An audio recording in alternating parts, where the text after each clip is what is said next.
make the difference, because clearly we've seen some evident disunity last week, and so whether or not people can set aside their personal ambitions and really start to support this new leader, well, it's up to them. But if they fail to do that and they do what they did to Mr. Muller previously, then it may not work out very well. But I think it's been rightly pointed out already that it's not a simple translation from being CEO of a big corporate like Air New Zealand to being the leader of the National Party. However, it could work out, but as I say, it depends on the team backing him. Yeah, while we have time, let's jump in with our panel. Heather Roy, thoughts on comments on this one? Yeah, I think a lot will rest on who he has in his front bench too. So National is a coalition of Liberals and Conservatives, really. It's a very broad church. And so the people who are naturally attracted to vote for the National Party will be looking for people in the top jobs that align to their way of thinking. So I think that I think it's a good choice of Nicola Willis as deputy, because she does represent the Liberal aspect of the party. But those other top jobs will be looked at really carefully, I think, by voters. David? Yeah, that's an interesting point Grant makes about the caucus, because I think we've been hearing before that there's a kind of colloquially called Taliban in there that's a bit more fundamentalist, and if there is a kind of a divergence of point of view, you can see tensions could arise there. There's just one aspect of this that I think is worth emphasising here, and that is that there is a tendency to say, just as of right, oh, he was a very successful CEO, and just take that, and he's said it himself. He built a career out of reversing the fortunes out of underperforming companies. Actually, and people have been noting this already, the people who did the heavy lifting for that were really Rob Fife and the Labour government that put the money back in after the Ansett debacle. And so, I think some of the reputation I've heard from people who came from, and this is anecdotal, admittedly, from people who came out of Air New Zealand in time with him, felt that he was not a visionary leader, but rather a cost cutter. And that is a different kind of a CEO. But of course, there's a narrative they would love to build up that says, highly successful business person, because a lot of voters, even though it's kind of misguided, will say, oh, well, that therefore means they'll be a great leader. And I think that's erroneous. Now, regarding that notion of unification of what we touched on earlier, Grant, what to do with Judith Collins? Keep her close, front bench, or too tumultuous? Well, if it were left to me, I think I'd keep her well down the hierarchy, but that's just purely a personal opinion. I don't know what Mr. Luxon will do, but I think that one thing, I've heard what David has just said about the CEO experience, but one potential point in Luxon's favour here is that running Air New Zealand means that you really need to be conscious of the fact that actually the whole world is your customer. So you need to be very, very conscious of diversity and open to people of all walks of life, because they're your customers and your workers. And certainly when he, in his maiden speech to the House, which wasn't that long ago, he was emphasised diversity very much. Now, we're going to be crossing to the press conference any minute now. They're going to be, we'll take that live at around about 4:04 rather, in about a minute's time. Christopher Luxon and Nicola Willis will speak. While you're here, Grant, why are they taking the press conference in the banquet hall? Is there any significance to that? Oh, I wouldn't read too much into it, but it's a kind of, I guess, a convenient location, really, within the Parliament buildings. That's all I can really suggest. Yeah. Right. There is a point to make about that your name, your voice can echo if there's not a lot of people in there, and that may have an adverse effect. It'll be interesting to see what it looks and sounds like. All right. Massey University Associate Professor Grant Duncan. Kia ora, Grant. Thank you for your time. Yeah. So we wait. We are going to be crossing to the press conference any minute now. Christopher Luxon is the new leader of the National Party. Nicola Willis, deputy leader, and that kind of echoes, doesn't it, Heather? That sort of that difference when Todd Miller elected his deputy leader. in terms of that broad church aspect. Yes, that's really important. And, it wasn't really surprising that he chose a female, someone from Wellington, and someone from the Liberal end of the party. I think just does show that breadth. Yeah. David? Well, yeah. I think there is a real, overall problem that was very evident when Judith Collins was leader, that they seem to be more mired in the 20th century than adapting to the 21st. So the younger and the more modern you get, and so the more urban you get, the better your prospect of remedying that. I don't know necessarily that that's going to be the effect. And, there is also an argument about Christopher Luxon's church background that arguably means that he keeps company with people who take a somewhat more paternalist kind of point of view. So that kind of militates against somewhat whatever Liberal might be. Heather? Yeah, it will be really interesting to see just how that plays out. It's obviously a very important part of his life, and, let's see. But I do think your point about the younger generation coming through with the National Party is really important. It has to show it lives in the 21st century, that it's listening to people. And I do think there's some real talent in that cohort that came in together. Chris Bishop, Erica Stanford, Nicola Willis, they've all actually done the hard yards in the National Party. They've made an impact. And I think we can expect to see quite a lot more of them coming forward. All right, so you've named a few people there. Heather, David, do you want to name a couple of people in the National Party that you've been impressed by? Take your time. Take your time. That's a test for you, David. Dr. Saineretti, actually, because and a lot of people have been saying, why didn't he get a chance? And people have been retorting, yeah, but the people who are saying that are all people who would never vote for the National Party. Nonetheless, I think that there was a kind of a tone that he was using in his short time as interim leader, but he tends to demonstrate that is a different kind of constructive, inclusive tone that I think is right for the time, because we maybe coming out of this pandemic, but God knows these mutations suggest that might not be the case. And while you have climate crisis, while you have so much in flux, I think some kind of politics that is more inclusive and less combative is appealing. And I wonder whether something that might happen over the next, the remaining part of the electoral term would be that you get the same old combative stuff, and that erodes the goodwill that Luxon has now. It is quite interesting. You get a bit of feedback on the text here. For example, what Jan says, I can't help feel a bit sorry for Dr. Saineretti, who has done a good job. And you've got that aspect of being that statesperson, Heather. And we are going to be addressing this with Ngāti Hine leader Peter Tepini very, very soon about that aspect. But what do you make of that, and where Saineretti fits into this? Yeah, I think that statesmanship is really important. People like to think that the people in charge of the country do have that very measured approach, and I think that he's shown that he does have a quality that is admirable. My question would be, did he want to do that, or is he more interested in health, for example? I suspect he didn't want the leadership, and there are plenty of people who don't. They want to be there because they've got a particular area they want to help further and make a difference for Kiwis. And I've never seen sort of the ambition, I suppose, that you do need to have in Dr. Saineretti.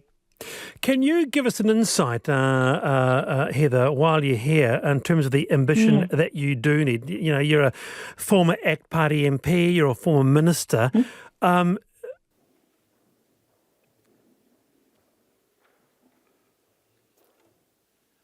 Tēnā koutou katoa, and good afternoon, everyone. It's an incredible privilege and honour to have been elected the leader of the New Zealand National Party today, and I want to thank my colleagues for putting trust in me and their confidence in me. It's absolutely fantastic to have Nicola Willis also elected as our deputy leader, and I can tell you she's going to do an incredible job, and we'll be a formidable team. I'd also like to thank Judith Collins for her leadership in a very difficult period of time for the National Party. And I particularly want to thank Dr. Shane Retty for his very dignified leadership over the last few days as we've gone through this process.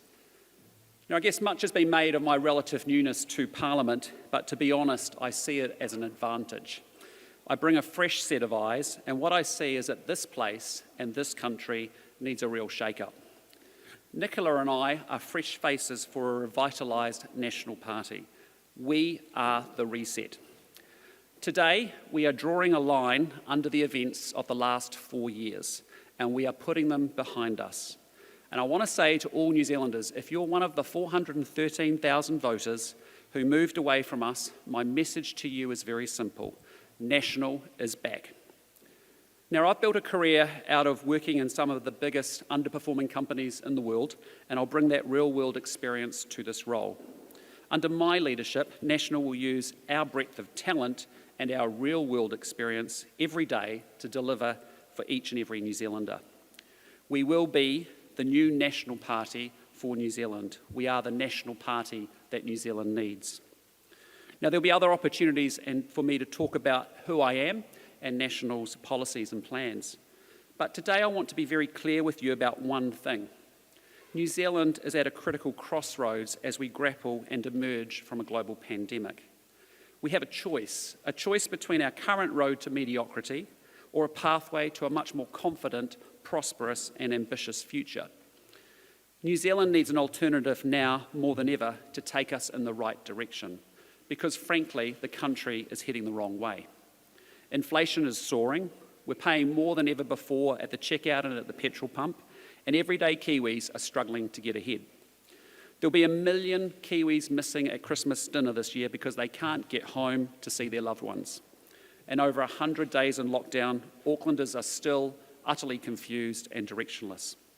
And our provincial heartland feels taken for granted. And I can tell you, our farmers are not villains. Now, I know there's a massive difference between announcements and achievement. Talking about something gets you a headline. Actually getting things done is what improves the lives of New Zealanders. And after 4 years, New Zealand has had a government that's very good at delivering PR, but woeful at delivering much else. Nice ideas and good intentions don't pay the rent or the mortgage, they don't educate our children, they don't keep us healthy, they don't keep us safe from crime and gangs, they don't improve our mental health, and they don't lower our emissions or keep us united.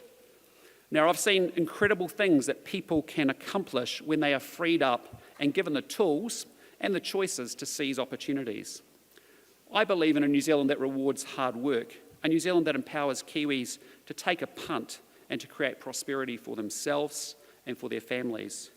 But most of all, I believe in a New Zealand that, while small in size, is large in ambition. And I want us to rediscover that and get our mojo back. Because growing our economy and raising productivity are the single biggest things that we can do to improve the daily lives of all New Zealanders. Now, I pledge to all New Zealanders that I will give everything I have to this role. I'm proud to lead a government in waiting that will work every day to represent New Zealanders, a national party that earns back their trust and confidence and actually delivers for them. And the national government that I lead will be a government of action. We will bring the tide back in and we will lift all boats. We need to seize the tremendous opportunities that we have rather than to squander them. And as I often like to say, we will all get the country we all ultimately deserve. And I think we deserve nothing but the very, very best. Finally, can I just say, I do want to say that I can't do this role without the support of my family, and to my wife Amanda and my children William and Olivia, who are stuck in lockdown in Auckland, hopefully watching on TV. Thank you for being so supportive, understanding and encouraging. I love you. And I want to say again a big thank you to my caucus colleagues for my selection as leader. And I want to thank Nicola for joining me in this leadership team. And with that, Nicola and I are very happy to take your questions. Jessica.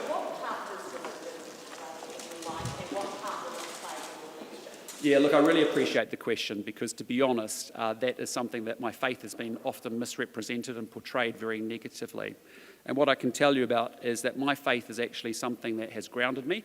It's given me context and put me into context, something bigger than myself. But I want to be very clear, we have separation between politics and faith. People shouldn't be selecting an MP because of their faith, and they shouldn't not be selecting an MP because of their faith. It's important that everyone understands I am here to represent all New Zealanders, not just people of one faith or one interest. And that's no different from any other MP or leader that's in this Parliament as well. Jane.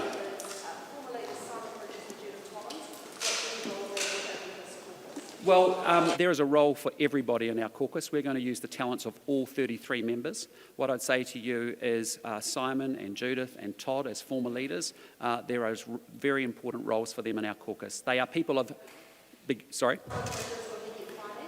We are not in a position yet to talk about roles. And what I want to say about that is that our conversation as a caucus has been about a recognition of, yes, I'm new to politics. Yes, I might make some mistakes along the way, and I think that's actually good. But what is good is actually that we have a team that is actually backing us up with complementary skills. Absolutely. What kind of senior role or position is she given? Yeah. Given she is your So what I want to tell you is over the last few days, we've had a lot of conversations, as you'll be well aware, with different members of the caucus. And I have to be really honest, all of those conversations were about strategic issues around where the party goes and how we generally come together and properly unify. There has been no commitments made to positions. That's the work that we'll get into in the coming days. Can I ask you, Sorry, Barry? Can I ask you that you mentioned now several times the whole newness to politics. Yeah. What have you learnt in politics in your short time here, and how does it differ from business? Well, look, I think the key thing I'd say is a lot of the content and the processes are different, but the skills needed around how you lead people, how you set culture, how you get the best out of people is in fact the same. And it's important that, I think that's the skill that you need in this job, and more importantly, that's the skill you need for running the country. My background is very simply about leading large, complex organisations, and importantly, solving problems, getting results, and doing it through people. And that is what this job's about, and that's what running the country is about. What I'd say to you is, but I'm also trying to say to you, is that we have an incredibly talented team in that caucus, and we need to harness each and every individual's talents and skills and put them to work and play as a team, and that's what the commitment has happened with an uncontested leadership today. No, look, it's an opportunity, and it's an opportunity for all of us to step up.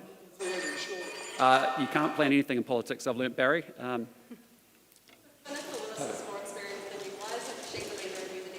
Well, I'm just really proud to be doing it with Nicola. Nicola and I actually have known each other for a long time and are good friends.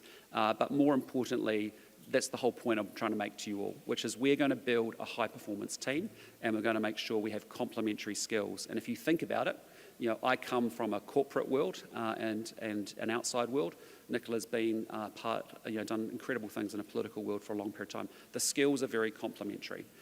Last week you were a handsome bald man, quote unquote, yourself. Who is Christopher Luxon now?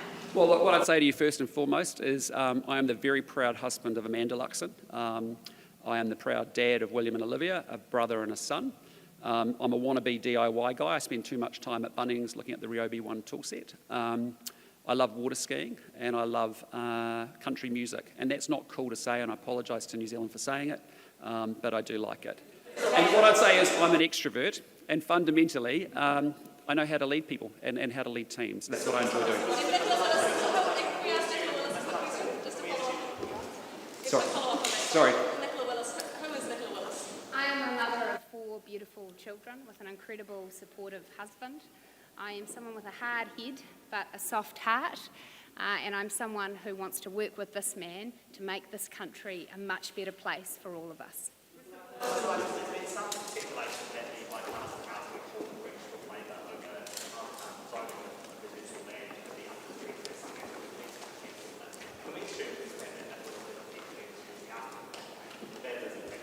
Look, where we are is we want to make sure we're building more houses in this country. We want to do it in a sustainable way, in an enduring way.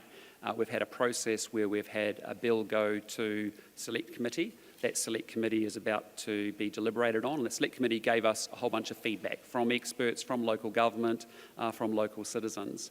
There were sort of two thematics coming out about that: design guidelines and flexibility for local government. And we want to digest that feedback and propose some amendments to that legislation, which Nicola will be engaging with the government around. Sorry, can we go to Luke? National's greatly diminished its economic brand over the past. Sorry, I can't hear you. National's greatly diminished its economic brand over the past 18 months. What do you plan to do with it? Well, look, the biggest problem we have in New Zealand, and we've had it, let's be honest, for the last 30 years, is that we don't have a productive enough economy. And what we mean by that is that Kiwis are working hard. We're some of the hardest working people in the world, but we're not generating high enough incomes. And as a result, that's what we've really got to focus on. It actually, then you say, well, what drives that? Well, we've got to really redouble our education and really invest in education as a means of building the skills that we can so we can access higher paying jobs, get higher salaries and wages, give people more choices. So building productivity back into the economy through education, through infrastructure, through automation is really very serious. Either we want to be a higher wage economy or we don't, and we need to do that.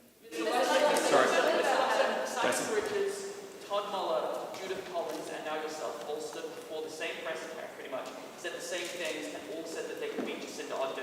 How do you think that you're different from the rest? Well, look, each person brings a unique set of skills to this role, and what I'm bringing to this role is a history of leadership and of getting things done. I love solving problems, I like getting results, and I like doing it through, with, and for people, and that's what I'm going to bring to the job. Sorry, Claire? What do you consider to be Jacinda Ardern's weakest spot? Look, I think Jacinda Ardern is a fine communicator, but the reality is we need much more than that at this point in time.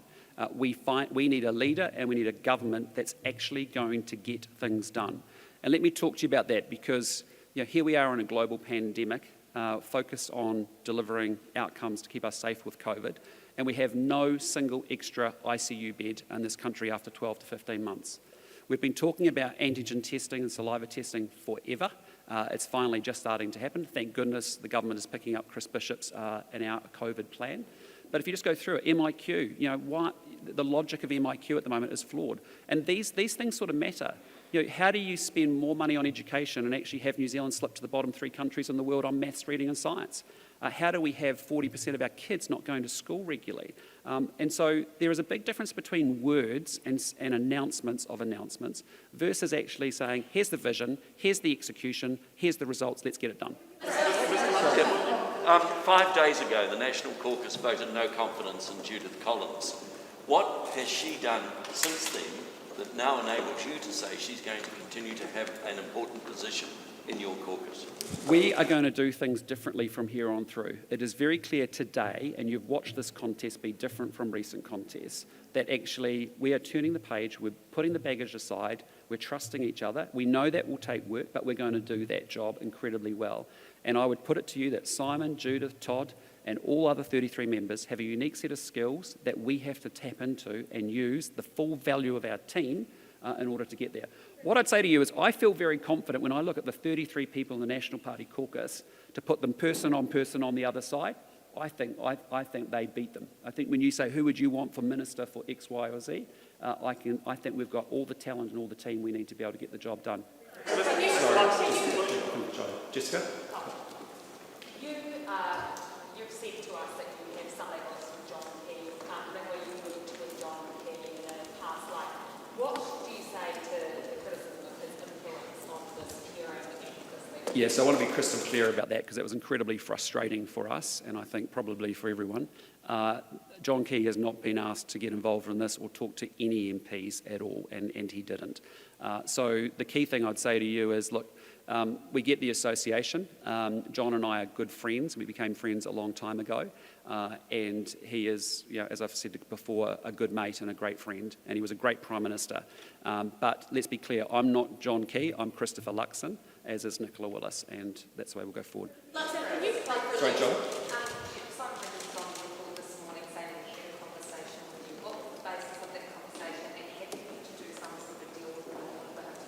Look, I don't really want to talk about what's happened in our past. The bottom line is I can tell you we have an uncontested leadership selection and we've come together as a team.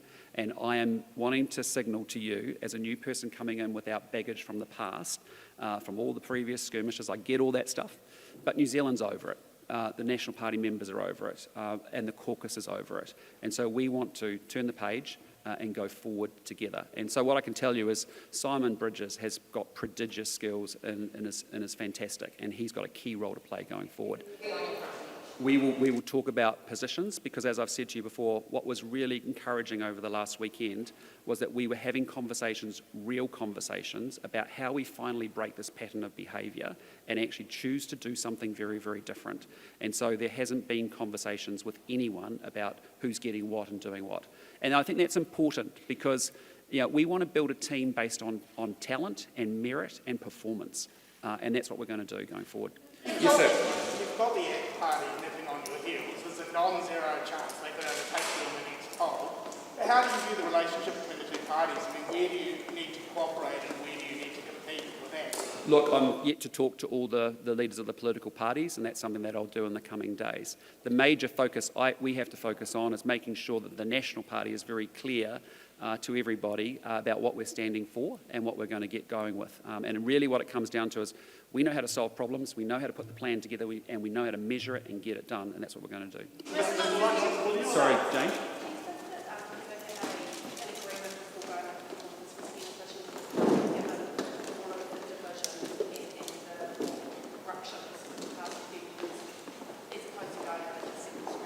No, look, I want to be really clear. If you look at the history of the National Party, if you go back through the 84-year history, you will see that how we did it today is in fact how we normally would do it, I'd put it to you. And that's a good sign because it basically means the caucus has had conversations, and that's the powerful thing about the one-on-one conversations, the group conversations, however they want to do it. But we all come to a consensus and we align around one leader. And that's what's happened today. And I think it's a really important signal to New Zealand and to the party that we are wanting to genuinely do things differently. And I can do that because I'm new. And I know you're going to stand there and say this, however, can you be confident that the caucus is going to get behind you and you're not going to have the same shenanigans as we've seen for years and years? Well, I can tell you what I'm used to doing is building really high-performing teams. And we've set new expectations, and I think it's crystal clear in that caucus room. And as a former CEO, running an executive team, it's not that dissimilar. That's one of the transferable pieces. There's high trust, high expectations. And absolutely. Can you plug the legs? Sorry? Plug the legs in your caucus? We can, because we are unified about that, and we want to fundamentally focus on the things that matter. Now, I'm not interested in leaks and stuff like that, in terms of we're going to get going and get moving as we go forward. Do you feel like you're constantly going to have to be watching your back? No, absolutely not. I feel none of that. Because you're thinking about a game that's actually realising that you think politics is house of cards. You think politics is about someone has to go up and someone goes down. No, I get it. But it's actually a team sport, and it's actually about public service. That's why I have come to this place. I've genuinely come here because I actually see great problems and great opportunities for New Zealand, and I want to go to work on those things. So that's the serious stuff of why we're here, not the ups and downs and all the shenanigans.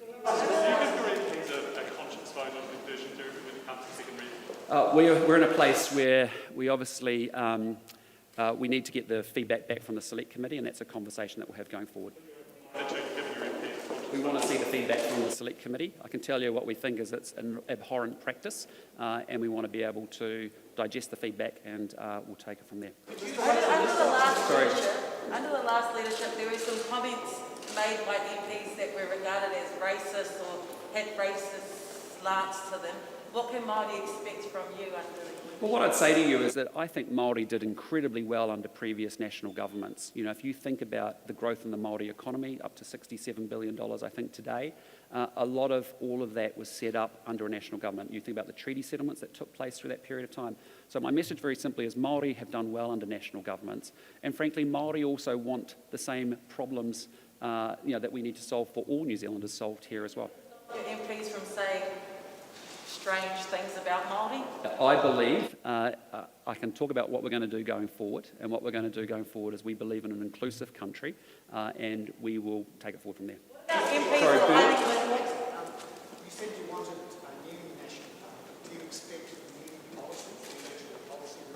Well, we have some really good work that Louise Upston and Nicola actually have been doing and have kicked off just recently with that, with a view of over the next year, how do we actually go back, check, listen in with the New Zealand people, understand the issues well, define the problems well, and then actually develop our policy on the back of that. So we will continue that work. We might sharpen up a few aspects of it, but that's a conversation to come in coming weeks. Which area do you think needs sharpening? Well, I mean, let's go through it. We want to see a more productive economy that drives higher incomes and wages. We need to seriously address our education challenges. I don't think the average New Zealander understands how poorly we have been performing in education. We need to think deeply about mental health, and because it's irrespective of political party, that's an issue for every New Zealander, that is touching every New Zealander. We need to think very deeply about how we manage emissions as we go forward, and we need to think primarily about how we build and develop infrastructure in this country as well. So there's a whole range of questions that we have that we want to be able to define well and develop good policy off the back of it. Back to our Lukawa's line, you are the Three Waters spokesman. Are you opposed to the Māori co-governance models proposed in the Three Waters model and also in the health reforms? Yeah, look, the real challenge is, first and foremost, I'd say restructuring healthcare at this point in time while we're dealing with a global pandemic and a response to COVID that's ever changing, I don't think is the smartest thing. I think we need a healthcare system ruthlessly focused on the task of keeping New Zealanders safe and well. The second thing I'd say is that on Three Waters, the bigger issue on Three Waters is it's got a very confused about ownership and governance structure. That's what we're fundamentally opposing. These are assets that are owned by local ratepayers and local residents and local councils that have been taken away by government. The question was about the Māori co-governance aspects of those reforms. Yeah, so we have broader issues around the total ownership and governance structure of Three Waters. The Māori statistically are at the bottom of the barrel ruthlessly as well in health statistics, so should they just wait till the end of the pandemic before something's sorted? No. We in this country where we have issues around inequality and inequity, we need to really identify and target the people that need real targeted interventions and able to put them on a pathway where they can be independent and not dependent on the state. And so this notion that, say, Bill English developed around social investment, I would say, Bernard, is another thought that we need to be able to bring to life in practical times as well. One last question. Yes, sir. You mentioned managing and lowering emissions.